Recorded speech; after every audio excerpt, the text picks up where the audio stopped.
Have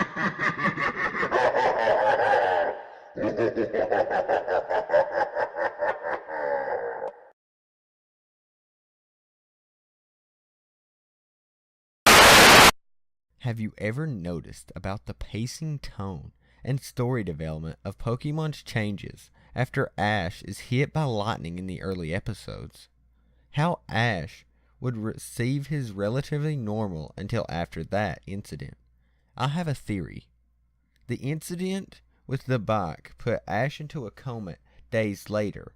He was found and hurried to the hospital and treated with heavy medications. This is why Team Rocket becomes less menacing. The medication took effect and stabilized his coma, so that dreams, instead of being terrifying, they became idealistic. They allowed him to live out his Pokemon Master fantasies. After the beginning episodes, the series is the result of Ash's subconscious mind fulfilling his desires as well to attempting to escape reality. Should Ash realize he's in a coma, he would wake up and suffer brain damage, so he must take down all of his mental barriers one by one. If he can do that, he can come to grip with who he is and escape his coma. Further evidence comes from the realization that even through his journeys take him vast distances, he never really travels by bike due to having developed a phobia of them. The coma and fantasy explains why he never changes much. Physically, it explains the worldwide socialism as he thought up being a safe system of government that would run smoothly and keep the world going, allowing these adventures to work like they do. It also explains how a child can go off onto his own into a world full of dangerous and untamed animals. In addition, it explains why every town has the same police officer and every Pokemon Center has the same nurse. Joy and Jenny, he knew from his hometown, and they act like a safety net to Anchor, allowing him to feel safe no matter where he goes. They represent stability. The professors represent Ash ideals, which is why Gary became a professor. The fantasy also explains why every time he enters a new region that virtually no one has heard of him, despite his conquest. How else could Paul, the rival of the Sinnoh area, not know of someone who, being placed at the top 16 of 3 leagues and destroyed the Orange League and Battlefront tier? Moving on to the characters closer to him, Ash's traveling partners are aspects of himself he can enjoy that cannot associate with himself. Brock is Ash's represented sexuality. Ash fell into a coma a virgin, and as such, needed an outlet for his growing sexual frustrations. However, since he can never experience sex, Brock must never succeed. Brock's stay with Professor Ivy was an attempt by Ash's mind to express his sexuality. Brock isn't just a projection of Ash's sexuality, but also a projection of Ash's fatherly instincts. He leaves his siblings to journey with Ash because he cannot cope with having too much responsibility. You may notice that James got more dialogue in this part of the series, as well as getting more touchy-feely with his Pokemon and exposing much of his backstory. Ash didn't enjoy this much, which is why Brock returns horrified and refuses to speak about it. Ash's subconscious was representing him at the time, so other than a general feeling of dread, he has no idea what happened. Further evidence of Brock's being Ash's sexuality is that he keeps returning to the series after Ash meets a new female aspect of himself. Misty is the first such aspect we encounter, because she is the first and is merely an aspect of Ash, and explanations as to why Misty plays such a prominent role in the show and ultimately unattainable, since he never really knew her before the coma. Since Misty is an initial love interest, or subconscious, he needed her to reach a certain level of womanhood. He felt that people could only have relationships after they matured. In practice, however, He finds that he cannot cope with it. As he lacks real-world experience, he wants the normal, pushy, arrogant Misty he knew, thus not letting her keep the togepi. We can see this arc in the consistent barreting of his sexuality, but her eventually mellowing until she faded into the background. Since Ash was quite attached to her, this was traumatizing. After this experience, anyone around him threatening to mature quickly ends up leaving only for another, more naive, feeling to enter his life. Gary Oak is what Ash wants to be. His wish fulfillment. He succeeded and then settled down into a normal life. Ash needs someone to succeed in the world, or he won't be able to validate it, and will start questioning why he is where he is. It's a subconscious trap to keep him from becoming too aware of the situation. His mind must have figured out the awareness of the coma would snap him out of it. So it took something the boy already loved and built a way for him with it. However, Ash is too complained to complete a final stand and fight his way out of it, and cannot escape. This is why he keeps encountering legendary Pokemon.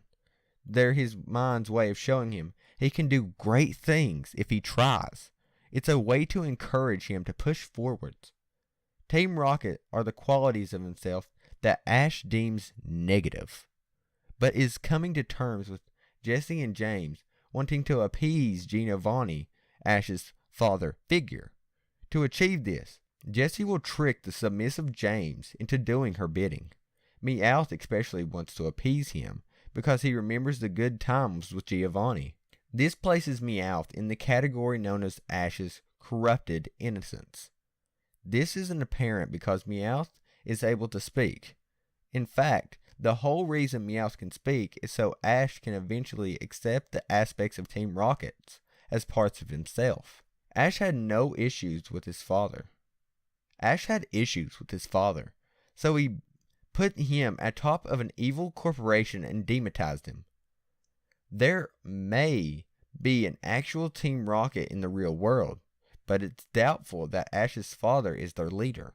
Ash likely feels the split between his parents were partly his fault, but also blames his father. The split caused his mother to move out of the city down to Palatown, and one reason while Ash initially embarks on his journey to escape the turmoil at home. The whole organization, including Butch and Cassidy, is symbolic in his inability to escape his father's munitions.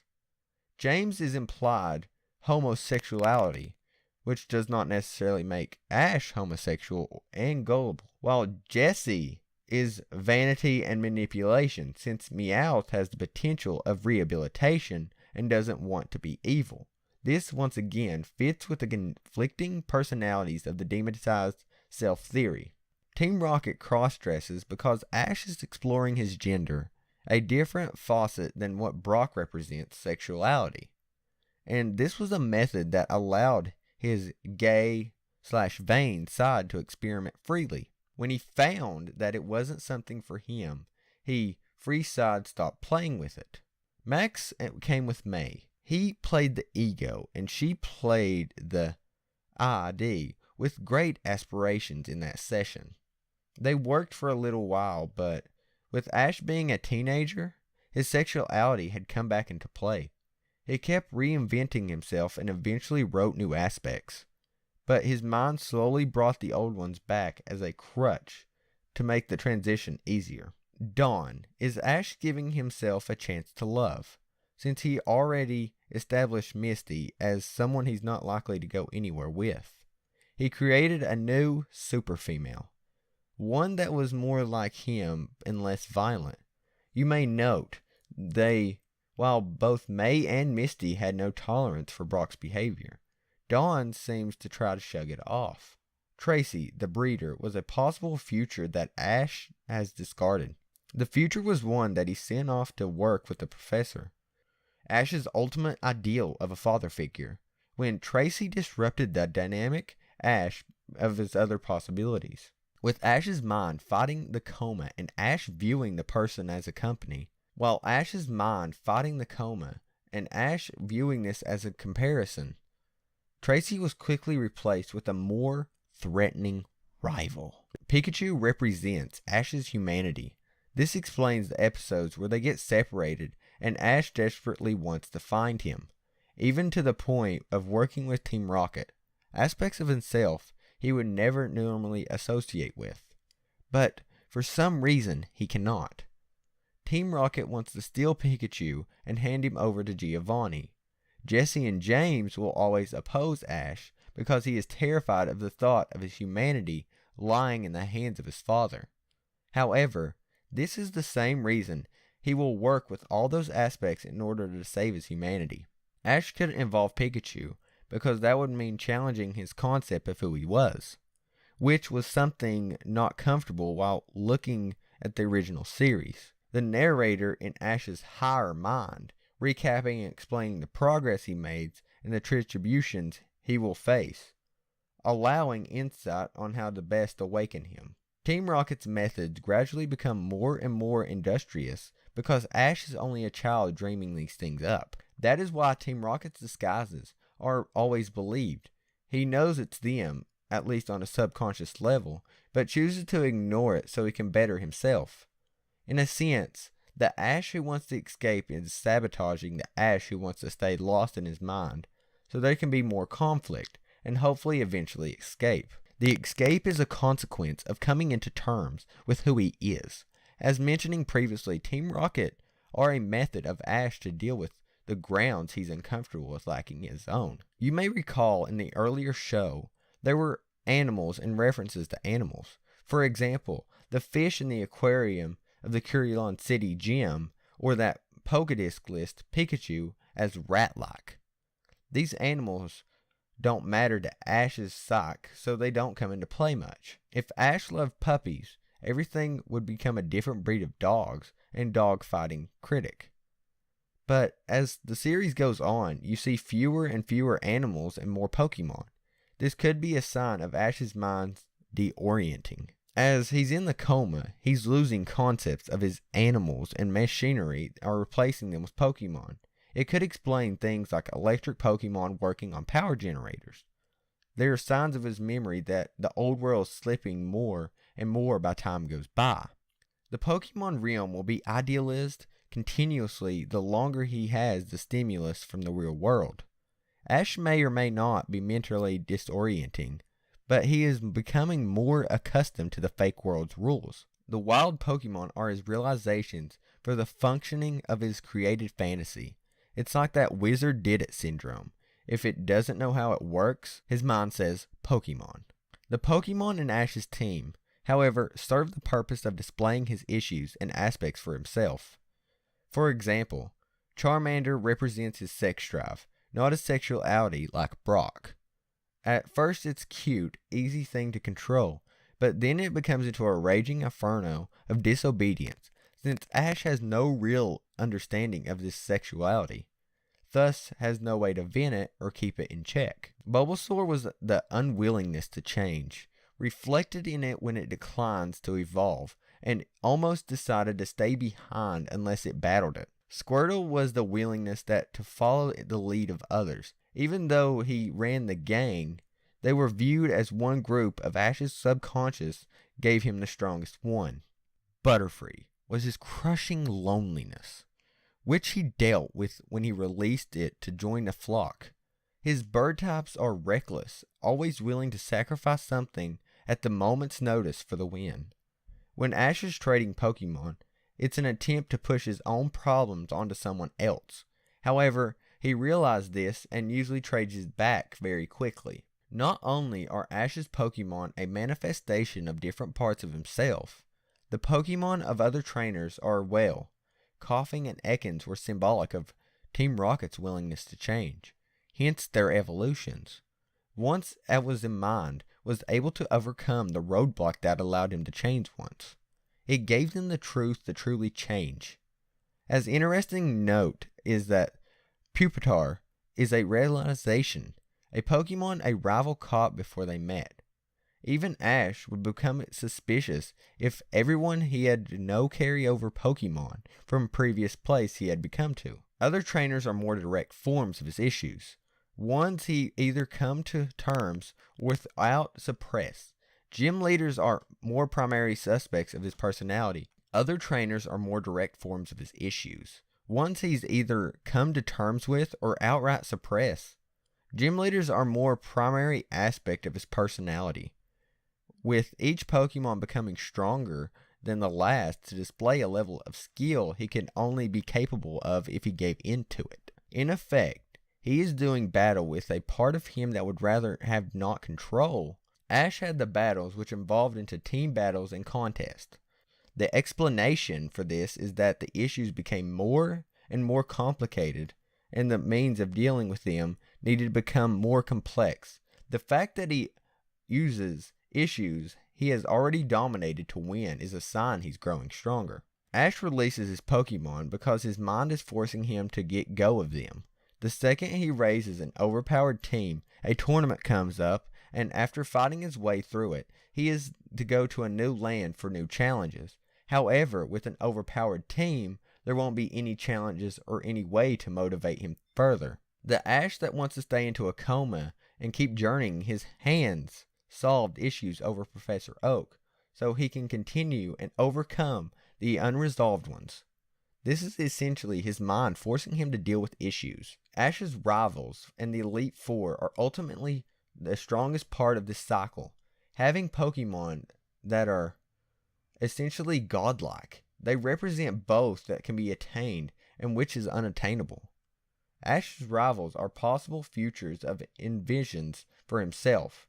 Note that they all are older than him. They originated with Gary Oak, someone Ash knew from real life, and built up a sort of god within his mind. However, Gary progressed and changed into suits Ash's vision of himself and his ultimate desire, eventually settling down into Professor role after beating the Elite Four. With Gary Oak in retirement, his mind needed a new rival for him. Thus the birth of Richie, the good aspect of the rivalry, and Paul. Paul, in his mind's last efforts to snap it out of him, to force Ash to come to terms that his perfect world is not the best option or path to waking up. Paul is Ash's shadow, one that becomes to push on even harder and harder. He's the part of Ash that will stop at nothing to escape the Coma world. Mewtwo is a new form of treatment, done with electrical impulses and a machine to know Ash out of it. Taking down every last one of the mental guards, the original Pokemon in the movie, in Ash's mind, Mewtwo and his clones were in the real world for treatment for the mental safeguards that were protecting Ash and keeping him comatose to the Pokemon of his world. The clones were counters to the issue Ash had thought solved, and each appeared to Ash as the exact copy of his defense. The clones didn't play by the rules of Ash's world. They didn't use any special attacks or moves. They just beat down their counterpart through brutal strength. The treatment was working. They were side effects. The electric jolts were beginning to affect Ash's nervous system. If the treatment continued, he would have been paralyzed. His mind manifested this dream world by petrifying him. Were it not for the end of Ash's treatment by Ash's mother, who knew her son wouldn't wait to live in a world he couldn't explore, Ash would have remained a stone forever. After this, Ash had to recover the damage caused by the electric therapy in order to reduce the Ash's danger conscious fell from it. His subconscious began downplaying the effects of his world, which was why Pikachu's electric attacks, once noticed for the strength by Team Rocket, had no longer effect on Ash other than comic relief. As we can see, Ash may have well been trapped in this world forever. However, like every dream, like everything, there was beginning to an end. What if Ash had never recovered? In this hospital room, we see Delta.